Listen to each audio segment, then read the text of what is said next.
Honneur aux femmes.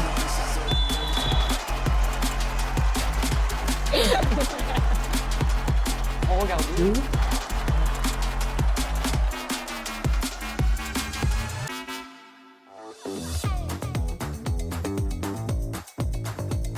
Oui, bien sûr. De nos jours, en plus, il y a plein de sportifs qui mettent leur carrière en parenthèse le temps d'accoucher, de revenir en forme, etc.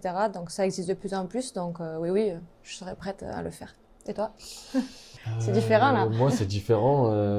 J'avoue que j'ai la chance de concilier les deux parce que j'ai ma femme à côté aussi qui s'en occupe pas mal. J'estime que les enfants, c'est la chose le plus importante dans la vie. Donc oui, je serais prêt si jamais j'avais pas le choix. À l'époque, on ne nous la posait pas cette question et c'était à ce moment-là que ça nous agaçait. Aujourd'hui, c'est en train de se démocratiser, donc ça devient une question normale en fait et on est contente qu'on nous la pose justement de plus en plus souvent.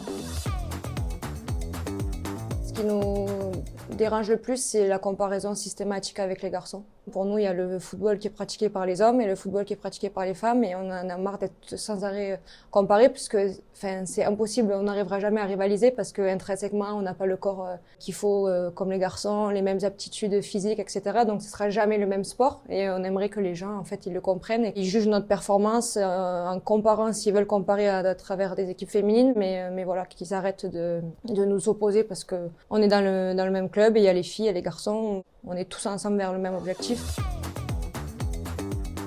Moi, j'ai la chance, c'est que j'ai les cheveux longs, j'ai des cheveux, donc on va dire que je mets un peu de gel et j'attache mes cheveux. Et après, toujours un petit peu de parfum, mais c'est tout, pas plus.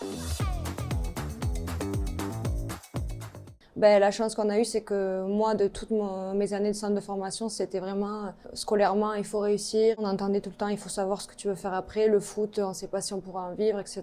Donc c'est pour ça que moi, je suis allée jusqu'au bout de mes études parce que je savais que j'allais pas en vivre.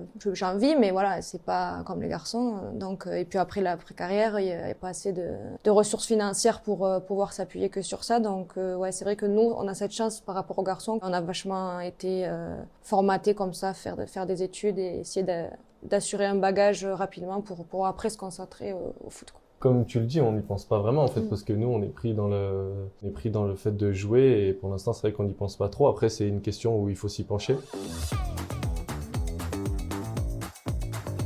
Et déjà, comme tu l'as dit, je pense qu'il faut arrêter de se comparer. On a les femmes d'un côté, les hommes de l'autre. On tire tous dans le même sens, on porte tous le même écusson. Et on a tous une envie, c'est que peu importe qui porte le maillot, que ce soit les jeunes, les filles ou nous, on a envie que Saint-Étienne gagne. Donc ça, c'est le plus important. Je pense que le côté médiatique, ça a un peu changé, ça s'est développé. Peut-être que certaines